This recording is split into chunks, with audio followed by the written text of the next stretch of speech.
fastest show in sports. The president of the University of Michigan, Domenico Grosso, says that the next football coach they hire will be of highly moral character. Okay? Now, before we dig in deep, this is not personal. Okay? Because Michigan fans are going to take this personal. This is not. I'm asking you a simple question. Your university president has said that the next football coach is not going to be a guy whom they knew had a history of domestic violence, not somebody who gets involved in threatening to kill himself over an illicit relationship while cheating on his family, that this time they're going to go for somebody of good moral character. Do you care? No, wait. Stay with me. Do you care? Let's just deal with that right up front. There are people who are fans at Michigan, and every school. This is not just a Wolverine issue. This is across the board. Things like Sherrone Moore are happening across the board. Look, Bill Belichick in North Carolina is considering, as of the taping of this the hiring of Bobby Petrino, who is an avowed liar, who was carrying on another illicit relationship while he was married, got into a motorcycle accident, basically hurt himself there, and also hurt her because she was on the back of the motorcycle and he lied about it, okay? So it's not like Michigan is the only one where this happens. But let's look at it from both perspectives. One, you care. Okay, good. You care about the moral character of your coach. You want whomever it is to be somebody who is going to uphold Michigan values, who is going to uphold the Wolverines' legacy, who is going to make you proud of being a Michigan fan. That's really what you want. And at the same time, a coach that's going to win. Now, you could mix the two of them up and say, I want him to win first, and then I'm happy if he's a good guy. I get it. But I'm saying that you want a moral coach to be the leader of Michigan football. Got it. Now, the coach comes in, and the coach doesn't win to your expectations in the first couple of seasons. Maybe in the first season overall, which shouldn't happen because Michigan is a powerhouse. But if things don't go well, do you then turn on this coach and say, we should have went out and hired somebody who actually was a better coach? All this moral high ground that we've been stuck on here is complete nonsense. And at the end of the day, look, I really don't care if he's out there banging cheerleaders 2 at a time.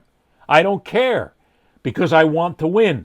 Which leads us then to the next side of this. Your president says high moral character. You as a fan don't care. You don't care. I mean, look, and I'm not throwing a blanket over everybody here and saying that everybody doesn't care. But you and I both know I can look you right in the eye and see you through the camera to know that there are fans of Michigan who don't give a damn if there's any moral character whatsoever involved. You don't care. Break the rules? Go ahead. Couple of minor recruiting violations? No big deal. Guys are out getting drunk at night, DUIs involved, go ahead and talk to the cops and get it fixed and keep it up. We're fine, whatever it is. Because we're winning. We've got 6, 7, 8, 9, 10 wins, whatever it is. And look at this. We beat Ohio State. So yeah, I don't mind if there's a low moral character. Or I don't even care if there's a moral bar here. Because the job is winning football games. I don't give a damn. I know you're saying this. I know you are. You're going to tell me you're not, but I know you're saying this. I don't give a damn what he does outside of that football field. As long as he puts a winner on the field, I'm happy. Everything else goes by the board. That's part of the problem. Michigan has already had a chance to bring in coaches of high moral character. And I'm not going to get into the history here. I'm not going to start listing things. But we all know if you're a Michigan fan, that hasn't happened in some cases. You've brought in cheats, liars, frauds, people who winning is everything. They don't care about any moral character whatsoever. And they're just going to go ahead and win football games. And you've been happy with that. That's the issue. But then again, maybe it's not an issue. I mean, look, there are people who are going to tell me, Ed, you just don't know what the hell you're talking about. You're not a Michigan fan. You don't know what we've had to put up with. We should be competing for a national championship. And yeah, we break a couple of rules here and there. It's not a big deal. You're part of the problem, Ed. You're part of the media sitting out there that wants to hold us to a higher standard. Yes, I do. Why not? How about if you can win and still be of high moral character? I don't even know if that's possible anymore because of the ridiculously stupid amounts of money that are being thrown at programs like Michigan from boosters and sponsors, supporters that they're called now. Notice they don't call them boosters anymore. They call them supporters who are writing those 5, 10, 15, 20, $25 million checks to basically make sure that everything's covered and we can go out and we can hire the best players. And you and I both know that's not sustainable. Sooner or later, that's going to collapse. But in Michigan's case, it'll probably be fine. Because as long as the Big Ten and the SEC are running things, we got nothing to worry about. And we don't have to worry about morality. What does that say about a fan base that is so inured with winning that we go back to that winning is everything philosophy? I mean, you've had it before from people who have said, look, second is, second is last place, or something like that. All this nonsense. I mean, George Carlin said it best about 1,000,000 years ago when he said, I don't get in the way, I obstruct. That lead follower, get out of the way? Nonsense, I obstruct. It's just the attitude that we have. But if you're running a clean program, if Michigan hires a coach that runs a clean program, no issues, no recruiting issues, no off-the-field issues, players are good, they don't break the law, they don't break the rules, and yet they don't win a conference championship, or they don't get in the playoff, or they don't compete for a national championship, will you sit back and say, that's okay, I'm fine with it? You're probably going to say that you would, and not you, I mean, not everybody, but most of you, some of you, would say, okay, if that happened for one season. Especially now. Next season comes around, and Michigan's scrambling right now to find somebody, almost anybody, to fit the bill, which is a real problem because you don't have time to properly vet people, and you're basically getting, in many cases, some of the scraps that are left over, which Michigan doesn't deserve and hasn't earned. They deserve to have a better coach. But you bring in the coach right now, and you go that first season, and you win 7 games, or 8 games, or maybe you win 9 games and you lose to Ohio State. You know you're not going to be happy. You know you're basically going to say, I think we hired the wrong coach, even though you wanted a moral coach to keep things nice, and everything is solid, but he can't win. And that's where your problem comes in. So it becomes a little bit of a running joke to hear a university president say we are going to go out after high moral standards. Did you not do it before? When you hired Sherrone Moore, did you check and find out? Everybody seems to know now that he has a history of domestic violence, yet you look past that. You're Michigan, for crying out loud. You couldn't find out this guy's background? You didn't look into it? You couldn't have found out? Of course you could have. I mean, that's what the vetting process is all about. It's about uncovering what goes on underneath the surface. So either one of two things happened here, Prez.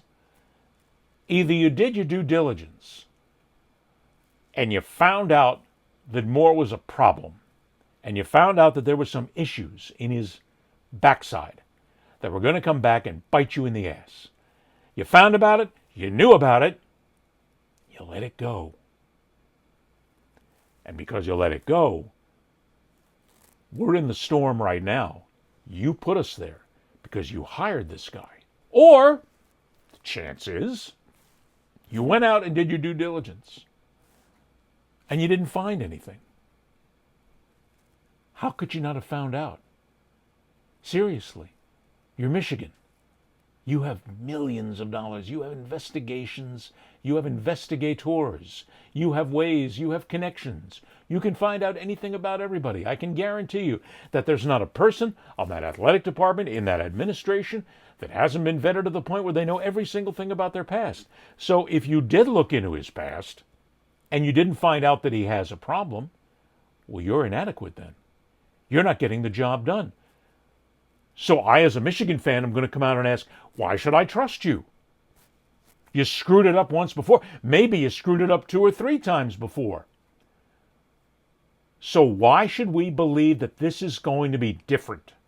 Why should we believe that whomever you hire is going to rebuild this program? And when I say rebuilding, it's not as if anything's desperate here. I mean, coach is going to come in, build the program in his own image. So I'm not talking about a rebuild in that sense, but rebuild the program to glory. And that's what we want. But maybe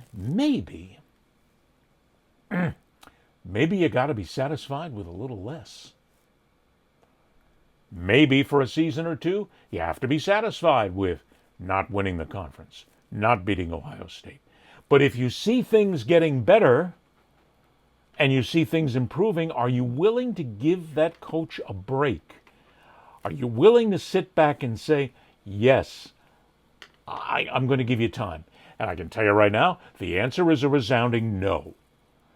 Because it's a big problem. Because with new coaches coming in, things change. And there's a lot of teams out there right now that are going to bring in new coaches, and everything is going to change, and they may not win for 2 or 3 seasons. So with Michigan, because your administration screwed it up from the very beginning, hired the wrong guy, covered it up, you're at a point right now where you may be facing a couple of years where you're not going to be that good. And I'm not hoping that. Again, this is not personal. I'm not out here hammering away and throwing hammer and tong at Michigan, saying, I hope you guys lose and I hope you suck at this point. That's not what this is all about. I'm hoping that as a Michigan fan base, you get what you deserve. I'm a fan guy. I believe fans shouldn't have to wait years. Certainly not in the current era of college football, where you can remake a team in a season if you're smart. Michigan is A, smart, and B, they got a spitload of money to do it. So I'm not expecting Michigan to falter much. As a matter of fact, they might be better coming right out of the box with a new coach. They better be, or else the fan base is going to be pissed off, and then they're going to start looking at you, the administration, and the mistakes that you made. Because those mistakes are piling up. And a team like Michigan, a program like Michigan, should be in the national championship hunt every single season without fail. I'm not saying win the title, because things happen, but Michigan has got to be there every year. They're one of the power teams. They're one of the teams that make college football run in this country right now. So the fans are watching, and they're holding you accountable. So, Mr. University President, I get it. You want a coach of high moral character. Well, you better find one that can coach football too. Because fans these days, some of them, many of them, don't care about morality. What they want is that trophy. They want those bragging rights. And especially for the amount of money they spend to be a fan, and you better deliver now. Because recently, you have failed miserably. You're on notice. Ed Berliner, the fastest show in sports.